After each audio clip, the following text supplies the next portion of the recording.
Bonjour et bienvenue sur le site du podcast Histoire en série, créé et animé par Nicolas Charles et Johan Chanoir.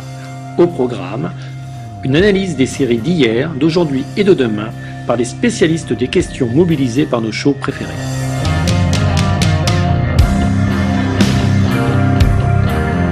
Histoire en série, c'est le podcast qui met en relation histoire, sciences humaines et séries.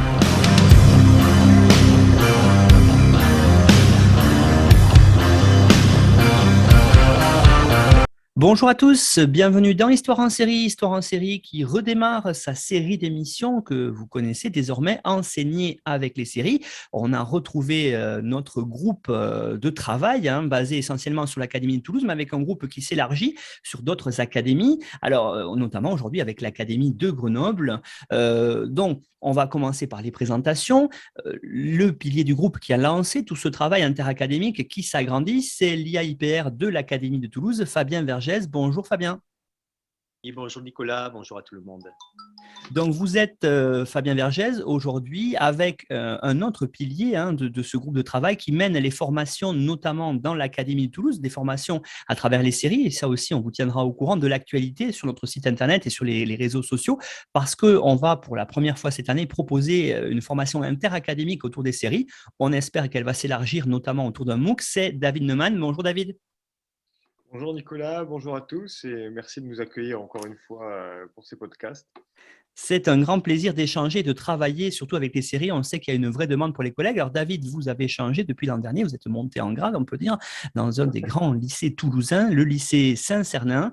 Voilà, donc on va, peut-être vous allez avoir un regard nouveau, en tout cas, sur les séries, puisque désormais vous travaillez en lycée. Alors on accueille aujourd'hui 3 intervenantes de l'Académie de Toulouse. Donc la première, c'est Margot Girousse. Bonjour Margot. Bonjour à tous et à toutes. Alors Margot, vous êtes enseignante au lycée Michelet à Montauban dans le Tarn-et-Garonne.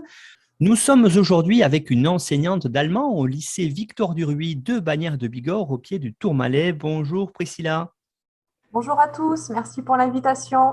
Et merci à vous, Priscilla Rousseau, d'être des nôtres. Donc, pour nous montrer aujourd'hui, on va le voir que l'EMC, c'est surtout un lycée, ce n'est pas bien sûr réservé aux enseignants d'histoire-géographie. Et on a aussi Ophélie. Bonjour Ophélie Durochou. Bonjour à toutes et à tous. Alors vous êtes en banlieue toulousaine au collège Montesquieu à Cugnot, donc la très proche banlieue toulousaine. Et puis on élargit, je vous l'avais dit, aujourd'hui notre groupe de travail, en tout cas pour parler des séries avec l'Académie de Grenoble, avec Emmanuel Navarro-Sélec. Bonjour Emmanuel. Bonjour Nicolas, bonjour à tous et à toutes. Alors Emmanuel, vous êtes professeur au lycée Saint-Julien en Genevois, donc lycée Madame de Staël, c'est l'Académie de Grenoble.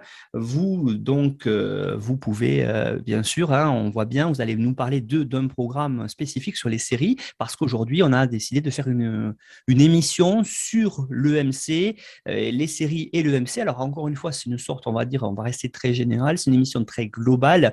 On fera sans doute d'autres émissions sur l'EMC, mais c'est une première approche de l'EMC en collège et en lycée à travers les séries. Donc, on va aujourd'hui évoquer tout cela. Alors, peut-être comme c'est de tradition aussi, je vais donner la parole à Fabien Vergès. Fabien qui va nous présenter un petit peu. Alors, aujourd'hui, c'est peut-être spécifique, Fabien, ce n'est pas totalement la place dans les programmes, en tout cas, mais peut-être quelques pistes pour en collège et en lycée, dans les programmes, quand introduire des séries à travers l'EMC. Oui, tout à fait Nicolas. C'est effectivement une bonne idée des collègues du groupe d'aborder la place des séries en relation avec l'enseignement moral et civique, puisque c'est un enseignement qui est très spécifique. Je vais le représenter très rapidement pour nos auditeurs, et qui s'articule de manière assez différente entre le collège et le lycée. C'est un enseignement par cycle au collège qui est organisé autour de trois grandes parties, donc, qui sont respecter autrui, acquérir et partager les valeurs de la République et construire une culture civique, notamment à travers une culture de la sensibilité. Et là, on voit qu'on s'inscrit pleinement dans la réflexion et sur les séries, le travail qui peut être fait avec les élèves, puisque par les formes de narration, on va le voir, par la proximité avec des personnages, on se situe dans le sensible en relation effectivement avec des interrogations sociales. Donc l'EMC, c'est vraiment un terreau particulièrement fertile pour aborder l'objet sériel en relation avec des grandes interrogations sociales, voilà, qui sont le cœur de cet enseignement, voilà, puisque là, avec l'EMC, nous sommes dans un enseignement qui est fait par les professeurs d'histoire-géographie, mais pas uniquement. D'ailleurs, en lycée, puisqu'on a le plaisir d'accueillir une collègue d'allemand aujourd'hui, ça peut être partagé, et ça c'est un des grands intérêts, on peut avoir un regard de la philosophie, des sciences économiques et sociales, des langues sur cet enseignement. Également, on a des objets qui s'inscrivent pleinement, on va le voir avec les différentes interventions de ce jour, qui s'inscrivent pleinement dans les interrogations des séries. Alors plutôt effectivement, souvent on s'en rend compte avec ce qui va être présenté, souvent avec des séries françaises, effectivement, qui sont pleinement en prise avec une réalité sociale, mais pas uniquement, puisqu'il y a sur des grandes tendances, on va en parler, sur la question, voilà, la question des libertés ou les questions de genre ne connaissent évidemment pas de frontières dans leur interrogation. On a des objets qui sont très intéressants à aborder. Je pense par exemple en classe de terminale, la démocratie, les fondements, les expériences de la démocratie, faire vivre la démocratie, où là on a des exemples de séries sur ce fonctionnement, ou la question qui est abordée en classe de première autour de la fragilité du lien social, la défiance au lien social, les recompositions du lien social. Donc nous sommes dans des grandes interrogations contemporaine. Et avec cet enseignement moral et civique, l'idée, c'est pas effectivement de les déverser de manière très, très verticale, mais c'est d'en parler avec les élèves. Et la série peut être effectivement première dans l'approche de cette réflexion, ce qui est recommandé d'ailleurs dans le préambule des programmes d'enseignement moral et civique, qui dit l'enseignement moral et civique permet la réflexion sur les sources utilisées et notamment voilà, la production cinématographique, mais à travers ça, on peut s'interroger évidemment sur la place des séries et le lien qu'elles peuvent avoir sur la représentation qui est faite de nos sociétés et les grandes interrogations. Donc voilà pour une présentation, on va dire, très, très large de l'EMC, qui est un objet qui peut être effectivement, par son ampleur, parfois complexe à saisir, peut-être pour les élèves, voire pour les collègues, mais justement qu'il convient d'incarner au travers de représentations, d'interrogations, de débats, justement pour permettre un engagement citoyen. Et je pense on pense tous d'ailleurs, et ici c'est pour ça qu'on est là, que cet objet sériel peut permettre avec les élèves d'évoquer, d'être une entrée facilitante dans ces interrogations sociales. Pour commencer cette émission, après la présentation de Fabien Vergès, de quelques pistes en tout cas dans les programmes de ce qu'on peut faire en EMC, aussi bien au collège qu'au lycée, je vais donner la parole à Margot Girousse et à Emmanuel Navarro qui vont nous présenter en tout premier lieu leur travail, d'ailleurs un travail interacadémique, autour de l'EMC et des séries. Justement, peut-être commencer à partager avec nous votre travail autour de l'EMC et des séries, notamment en classe de terminale. Qu'est-ce que vous faites en classe? Quelle série vous utilisez? Pour quelle thématique? Alors, en classe de terminale, on a travaillé donc sur le thème, c'est la démocratie, les démocraties. Et on a essayé de prendre plusieurs séries pour travailler ce thème. Donc, en fait, on est parti du constat donc que les séries actuellement sont un outil qui permet de penser le politique, notamment la démocratie. Qu'est-ce qui nous a fait arriver à ce constat? C'est qu'on a vu que la série La Servante écarlate, aujourd'hui, elle est utilisée dans les manifestations, c'est devenu un outil dans la mobilisation politique. On a vu des manifestantes, notamment en Pologne, qui voulaient dénoncer la politique du président Trump, et que donc la série, c'est vraiment devenu un outil de mobilisation, quelque chose qui permet de penser le politique. Donc on a voulu partir du constat, est-ce que la série montrer que la série est un objet politique, mais en se demandant aussi dans quelle mesure est-ce que la série, ça façonne notre vision de la politique et de l'objet qu'est la démocratie. Donc voilà, c'est donc notre point de départ. À partir de là, on a utilisé plusieurs séries. Tout d'abord, pour définir la démocratie, on a travaillé sur la série Homeland. Donc, dans la saison d'Homeland qui nous intéresse, Carrie Mathison, qui est un agent de la CIA, se retrouve face à une présidente des États-Unis qui utilise ses pouvoirs à un moment où elle est contestée par une partie de l'alt-right pour éliminer ses opposants politiques ou en tout cas les évincer du jeu politique. Et donc, ça permet de faire trouver aux élèves un certain nombre de critères de la démocratie et de menaces qui pèsent sur les démocraties. Voilà, et une fois qu'on a défini la démocratie, on va axer donc sur les expériences de la démocratie et notamment un des axes proposés qui sont les menaces qui pèsent sur la démocratie. Et pour cela, on a d'abord travaillé sur le complot contre l'Amérique, donc The Plot Against America, qui est une série qui a été réalisée par David Simon et Ed Burns en 2020, qui est adaptée du roman éponyme de Philip Roth, Le complot contre l'Amérique. Et là, l'objectif, donc voilà, c'est une uchronie qui se passe aux États-Unis dans les années 40 et où le pionnier de l'aviation, Charles Lindbergh, est élu président des États-Unis. Il se rapproche d'Hitler et il installe aux États-Unis un régime antisémite, fasciste, et la société américaine, y compris la communauté juive, est divisée par cette élection. Et on est parti de là-dessus donc pour définir ce qu'était l'Uchronie, mais surtout travailler sur le discours de campagne de Lindbergh avec les élèves pour relever les éléments qui composent le discours, essayer de nommer ce type de discours, donc montrer voilà, que c'est un discours xénophobe, isolationniste, qui fait appel aux émotions, aux peurs d'une partie de la population et qui insiste sur la défiance vis-à-vis des élites traditionnelles et essayer de faire émerger avec les élèves la notion de populisme.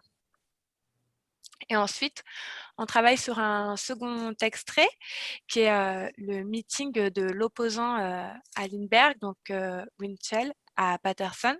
Et là, c'est très intéressant parce qu'on voit un événement, donc il y a un meeting de Walter Winchell, donc, qui est l'animateur radio qui entre en campagne contre Lindbergh et ses partisans. Donc, il y a ce meeting et les partisans de Lindbergh agressent les personnes venues écouter Winchell. Et on voit cette scène et en même temps, on a la retransmission de l'événement par les médias. Et ce qu'on voit, c'est que les médias disent l'exact inverse de ce qui se passe et finalement disent que ce sont les partisans de Winchell qui agressent Lindbergh, et ça permet également de faire travailler sur un autre élément de fragilité des démocraties, notamment voilà, les fake news qui peuvent être diffusées par les médias, etc. Et donc, avec ça, on peut vraiment porter un regard critique sur les documents, comprendre l'intérêt d'une série. Ici, en s'interrogeant sur l'objectif de David Simon et Ed Burns avec cette série.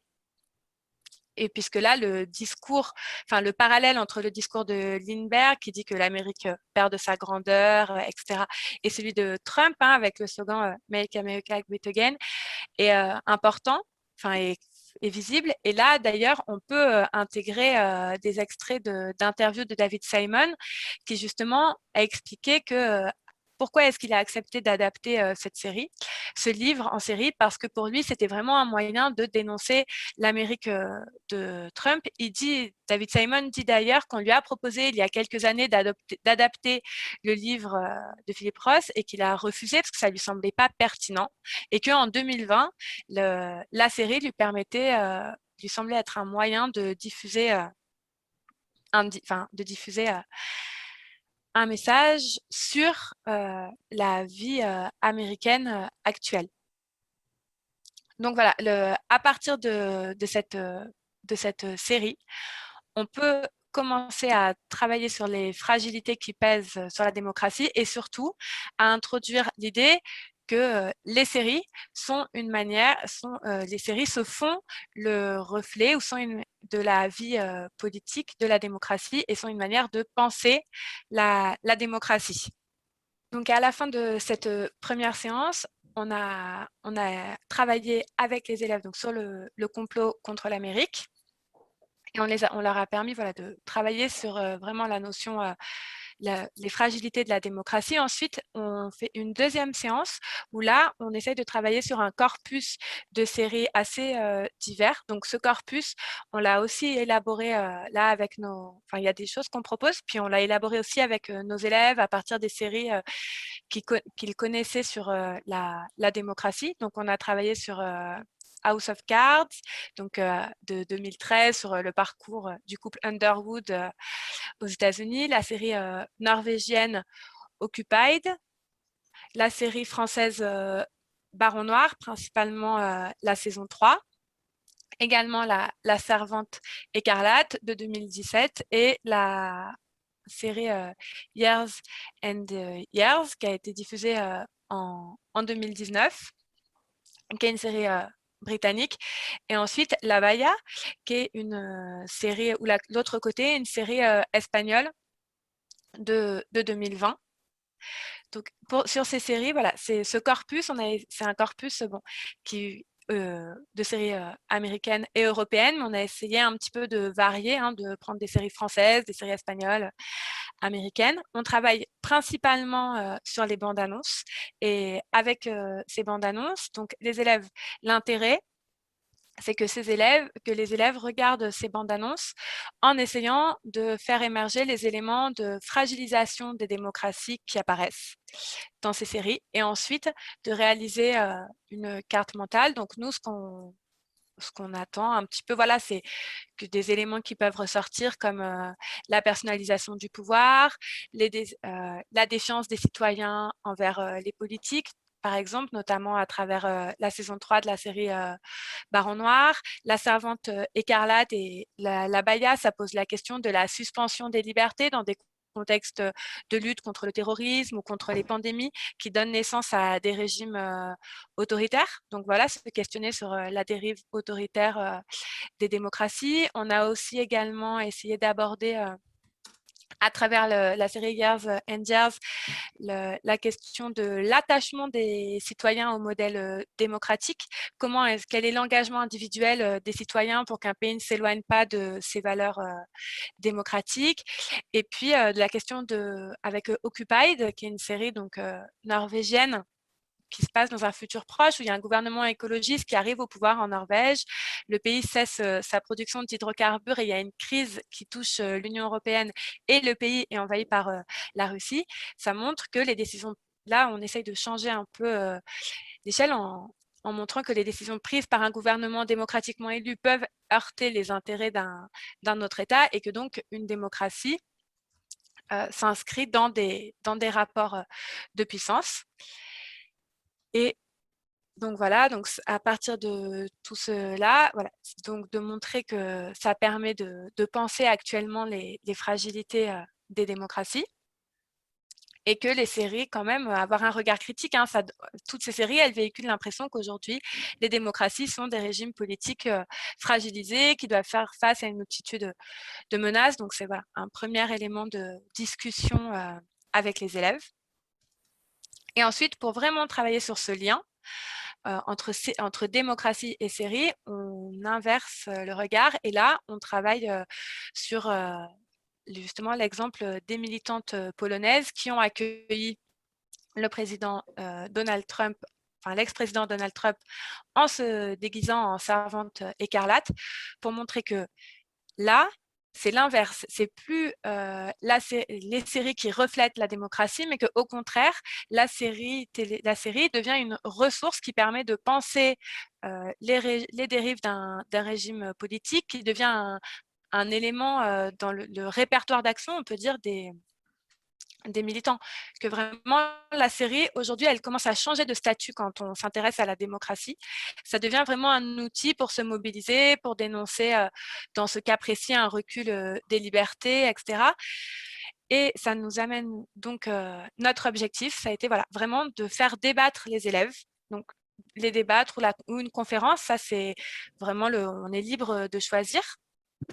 Mais à l'aide de ce travail donc sur les séries et d'un corpus de choisi de documents avec des extraits de conférences, par exemple d'Emmanuel Taïeb, ou au contraire des documents qui ont une autre, qui sont parus dans Le Monde diplomatique, j'ai oublié le nom de l'auteur, un débat pour voilà, pour se demander si est-ce que la série est le reflet de la vie politique, ou au contraire, puisque à partir de la série devient un objet à partir duquel, à l'aune duquel on mesure le degré ou pas de démocratie d'un État.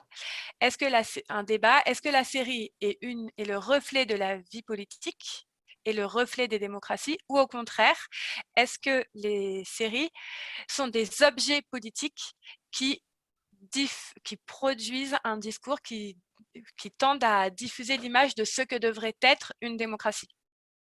C'est vraiment voilà, notre objet de débattre sur le statut de la série dans sa relation à la démocratie, pour travailler sur ce premier axe de MC. C'est vrai que si on veut aller plus loin, je vous renvoie, Margot là, vient de le dire, à l'ouvrage Série et politique, l'ouvrage collectif dirigé par Emmanuel Taïeb, professeur à Sciences Po Lyon et spécialiste de l'étude politique des séries. On a fait une émission dessus dans Livre en série, une émission sur les livres qui traitent des séries du podcast Histoire en série. Et Emmanuel est venu aussi nous présenter la série que vous avez évoquée tout à l'heure, la série House of Cards, qui, effectivement, quand on parle de MC et de politique, de démocratie, est vraiment très intéressante, notamment pour comprendre totalement le jeu politique. Alors peut-être, avant de continuer avec vous, mesdames, sur votre travail, j'avais une petite question à Fabien Vergès sur qu'est-ce qu'on peut dire, Fabien, effectivement, sur comment les séries montrent les différents modèles démocratiques. Oui, Nicolas, effectivement, Margot et Emmanuel viennent de montrer un travail très intéressant qui s'inscrit tout à fait dans la réflexion. Là, on est quand même en terminale avec des élèves qui sont assez âgés, puisque le programme propose de partir des origines de la démocratie avec notamment des modèles de démocratie. Et ce qui peut être tout à fait intéressant en prenant des séries effectivement américaines, des séries d'Europe du Nord, des séries françaises, de montrer une comparaison entre à la fois sur des communs démocratiques. On voit bien que on est sur des valeurs communes. Après, peut-être montrer qu'il peut y avoir des formes d'organisation ou des principes qui peuvent être différents. Et ça peut être intéressant de faire travailler les élèves justement à la fois sur ces communs et ces différences.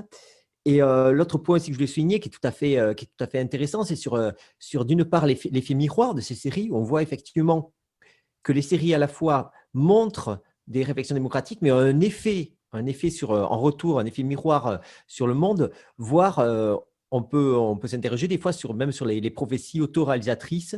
Ça a déjà été évoqué pour la science-fiction. Effectivement, le fait de mettre en scène, de mettre en représentation certaines choses, ça peut éventuellement, en tout cas, orienter le cours des événements présents. Donc, on est sur une dialectique entre les deux objets qui est tout à fait passionnante. On va poursuivre avec cette notion de démocratie, toujours avec le travail d'Emmanuel et de Margot. Je vais laisser la parole à Emmanuel pour nous présenter une autre série, peut-être qui elle aussi montre vraiment les rouages de la démocratie. C'est la série Parlement. Emmanuel, qu'est-ce que vous avez fait, vous, avec vos élèves sur cette série? Alors, c'est vrai que la série Parlement permet d'aborder énormément d'éléments de la vie démocratique et une ressource précieuse notamment au lycée, pour aborder tout ce qui entoure l'Union européenne. On a choisi de l'utiliser pour l'axe 2 de ce programme de MC de terminale qui s'appelle « Repenser et faire vivre la démocratie ». Donc, la série Parlement, c'est une série de Noé Debré qui est diffusée sur France Télévisions. Dans la première saison, elle est diffusée sur France Télévisions et la deuxième en cours de tournage. Et c'est une série humoristique qui permet aux téléspectateurs de comprendre ou de découvrir le fonctionnement de la démocratie européenne en suivant les tribulations de Samy, qui est un jeune assistant parlementaire qui se retrouve en charge d'un amendement sur le finning qu'il doit faire passer en commission sur la pêche de l'Union européenne. il nous a semblé intéressant de montrer comment est-ce que cette série humoristique éclaire à la fois le fonctionnement et l'actualité de la démocratie européenne. Avec des élèves de terminale, l'enjeu de citoyenneté est important autour de ces questions, souvent mal maîtrisées. On peut se servir, on avait pensé se servir d'abord du premier épisode de Parlement, qui est relativement court, qui dure une vingtaine de minutes, dans lequel on perçoit l'ensemble des acteurs de la démocratie européenne et dans lequel sont employés énormément de termes de vocabulaire, amendement, commission, résolution, pour faire relever aux élèves la complexité donc, du fonctionnement et leur permettre après d'élaborer un schéma des institutions en se documentant en parallèle pour bien comprendre le fonctionnement. Et ensuite, dans un deuxième temps, il nous apparaissait aussi important de faire relever aux élèves les difficultés qui sont présentes alors de façon très humoristique dans le premier épisode, les difficultés de fonctionnement de l'Union européenne, les méandres institutionnels, et puis dans le troisième épisode de Parlement, on perçoit l'opinion publique et l'euroscepticisme dans un échange téléphonique entre Samy, cet assistant parlementaire, et sa mère, à qui il téléphone et dont on comprend bien dans un extrait très très court qu'elle ne comprend absolument pas ce qu'il fait ni l'importance que ça a. Et ça permet de pointer des notions comme l'opinion publique, l'euroscepticisme, de façon intéressante.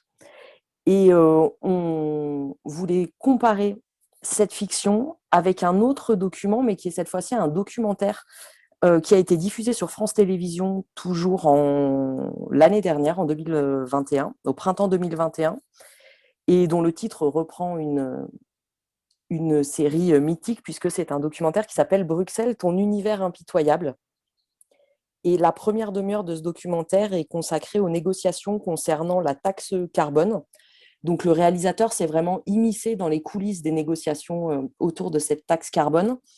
Et ça permet de montrer aux élèves que bien que Parlement soit une série humoristique, elle est quand même extrêmement réaliste et très très proche de ce que l'on retrouve dans le documentaire sur les coulisses des négociations européennes, que ce soit en termes d'acteurs, de fonctionnement, de difficultés aussi pour l'Union européenne. Donc il nous semblait intéressant de mettre en parallèle une série de fiction humoristique, donc l'aspect satirique, et un documentaire. Fabien Vergès, sur cet axe de travail de l'EMC en terminale, vous êtes intervenu pour présenter en partie d'ailleurs le travail du groupe série au dernier Festival international de géographie de Saint-Dié, le FIG. Qu'est-ce que vous avez fait et quel a été d'ailleurs, c'est peut-être aussi l'occasion d'en parler, le retour des collègues, puisque là vous étiez, comme on dit aujourd'hui, en présentiel et vous avez pu voir et discuter avec des collègues sur ce travail-là. En effet, Nicolas, le thème du dernier festival international de géographie était le corps et l'espace, en tout cas le territoire invité, c'était Europe au singulier et au pluriel. Donc, on a eu la chance d'être invité dans le cadre du FIG pour une conférence sur enseigner l'Union européenne avec les séries. Et je voudrais, je me suis appuyé d'ailleurs, et je remercie les collègues du groupe, Emmanuel par exemple qui fait un travail très intéressant, Perrine également qui avait proposé des choses sur Parlement. Et l'axe de travail, c'était incarner l'Europe. Effectivement, il y a un vrai défi. Et c'est assez intéressant parce qu'il y a eu des tentatives, on l'avait montré, il y a peut-être un peu plus entre une quinzaine d'années, la société de production Lars von Trier avait voulu tenter une série sur les institutions européennes qui était un autre angle que Parlement, qui n'était pas un angle comédie, qui était plutôt un angle un peu dramatique avec un meurtre au sein de l'Union européenne et le rôle des lobbies. Un peu, on était à la suite d'X-Files avec des références claires en tout cas dans l'argument de vente de la série. Ça n'avait pas pu se faire puisqu'on voyait bien que c'était pas très vendeur l'Union européenne pour le représenter dans une série. Et la série Parlement a justement cette grande vertu d'avoir une caractérisation vraiment très intéressante qui permet d'entrer dans la compréhension des mécanismes de la gouvernance européenne. Donc, effectivement, cette intervention a été bien reçue. Il y avait pas mal de monde, de nombreux collègues de plusieurs académies, des collègues de l'APHG également, qu'on a pu saluer. Donc, on le voit à travers ce biais, les séries donnent des éléments de représentation concrets sur un objet politique qui peut parfois être éloigné des préoccupations des élèves. Merci Fabien Vergès pour ce témoignage rapide. Effectivement, hein, on voit que de plus en plus, que ce soit à Saint-Dié, que ce soit à Blois en histoire, on voit qu'il y a une vraie appétence de la part des collègues du secondaire pour les séries et d'où aussi le développement des travaux dessus et d'ailleurs des écoutes pour le podcast qui fonctionnent très très bien avec une réelle demande. Donc on va continuer à en produire.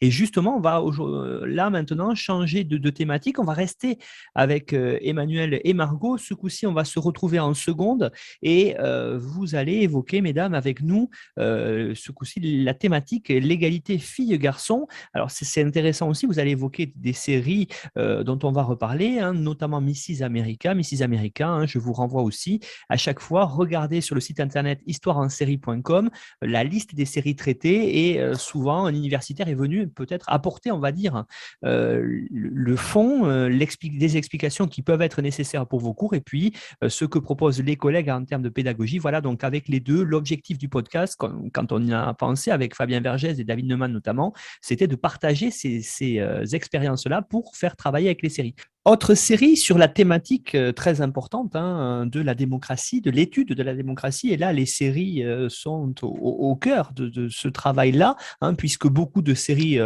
montrent cela. On a évoqué tout au long de l'émission des séries majeures, notamment des séries anglo-saxonnes, comme par exemple, bien sûr, il y a la série aussi à la Maison-Blanche, par exemple, où on voit la pratique du pouvoir, on voit beaucoup de choses comme ça. Mais j'aimerais qu'on revienne maintenant sur une série française. Il y a eu aussi des séries sur la politique en France et une série qui a très bien fonctionné d'ailleurs de par ses acteurs, de par son thème aussi, une série Canal+, c'est la série Baron Noir. Alors peut-être David Neumann et Fabien Vergès, qu'est-ce qu'on peut dire sur cette série-là qui dépeint d'ailleurs la vie politique française et parfois ses mauvais côtés aussi?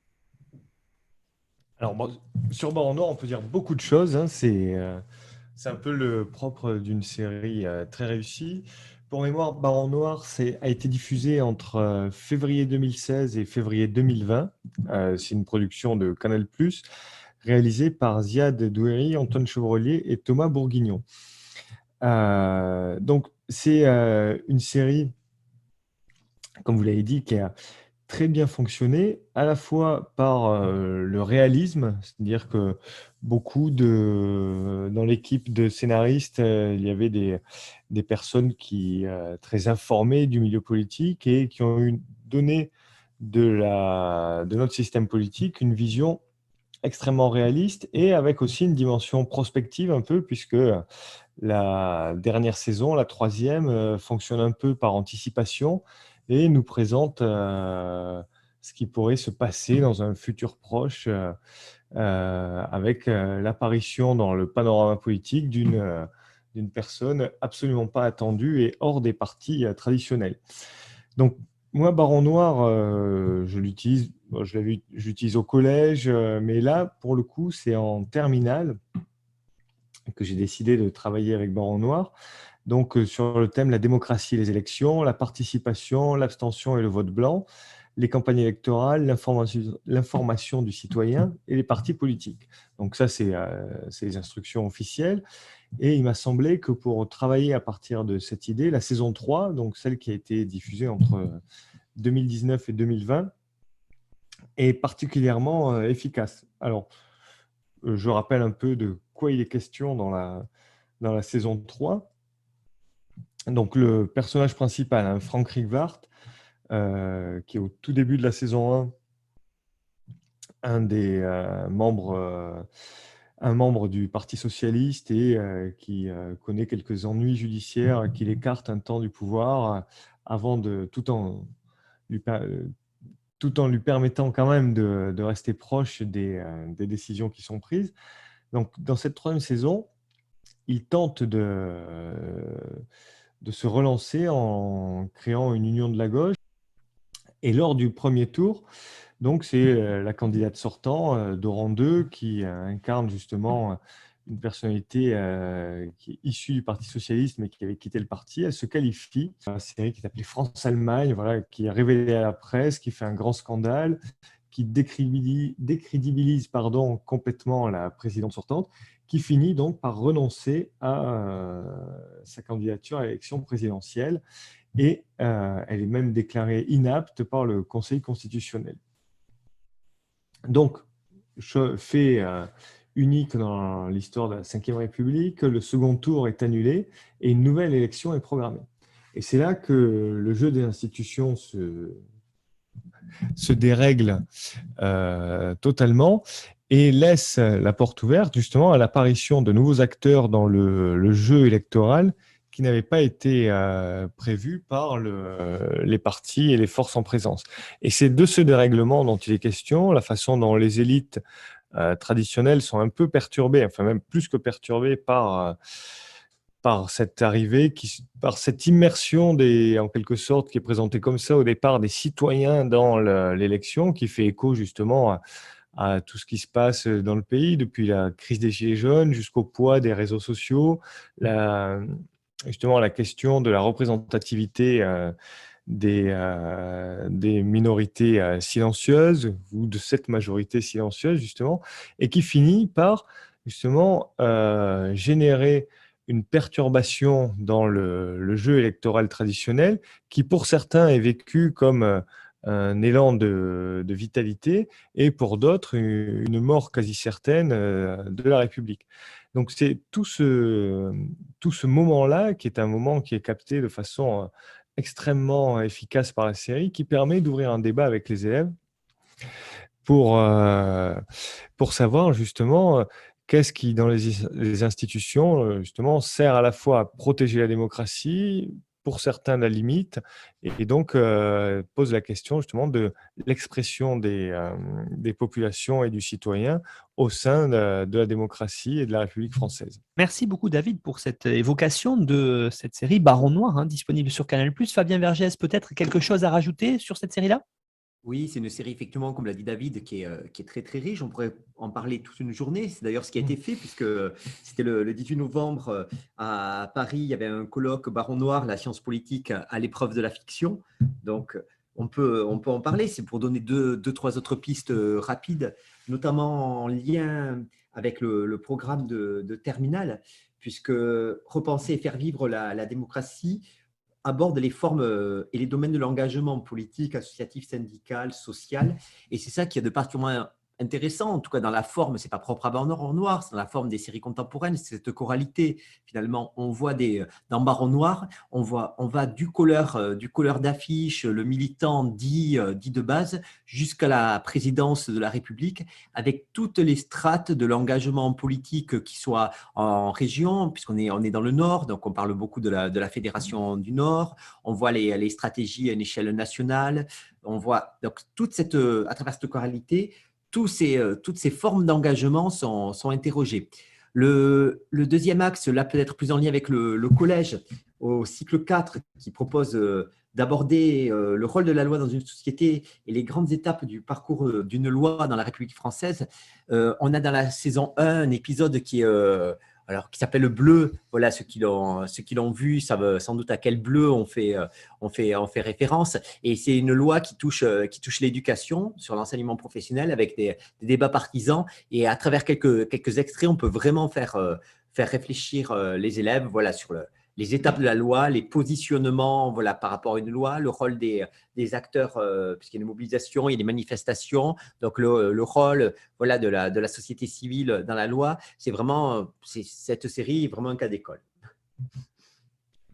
Merci beaucoup à tous et à toutes pour cette présentation des séries autour de l'EMC. Donc, on a évoqué dans l'émission aujourd'hui les séries autour de la politique, de la démocratie dans l'EMC. Vous pouvez donc suivre notre actualité sur histoireensérie.com. Vous aurez le résumé de tout ce qu'on a dit dans cette émission du jour. Et puis, vous avez, comme à chaque fois, toutes les propositions pédagogiques mises en avant par les uns et les autres. Vous les retrouvez, en format numérique sur le site de Histoire et Géographie Toulouse, animé par Fabien Vergès notamment, où vous avez de nombreuses propositions pour travailler avec les séries, que ce soit en histoire, en géographie, mais aussi en HGGSP. Il y a de nombreuses propositions, c'est une vraie mine. Et puis, on vous tiendra au courant dans les prochaines émissions du prochain stage interacadémique que l'on doit organiser, où j'espère on pourra l'élargir à d'autres académies l'année prochaine. Merci à tout le monde et puis à bientôt. Nicolas, je voudrais donc, en fin d'émission, merci pour cette émission. Je voudrais remercier tout particulièrement la DRAN de Toulouse qui nous a mis de beaux nouveaux micros à disposition. Donc, j'espère que le son est meilleur. Et à bientôt pour une nouvelle émission. Au revoir à tous, merci. Au revoir. Au revoir, pardon. Au revoir. Au revoir, merci.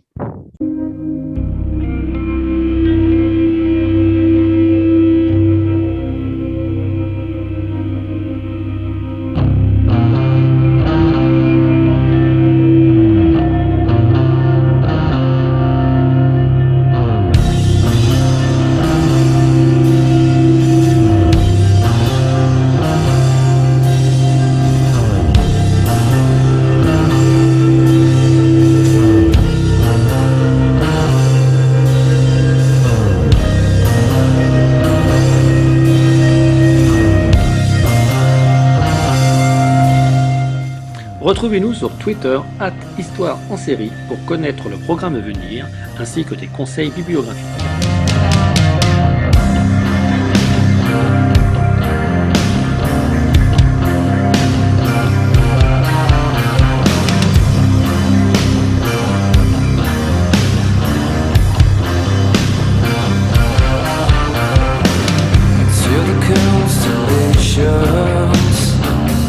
Travel logistically, such a beautiful planet populated by a strangely animal.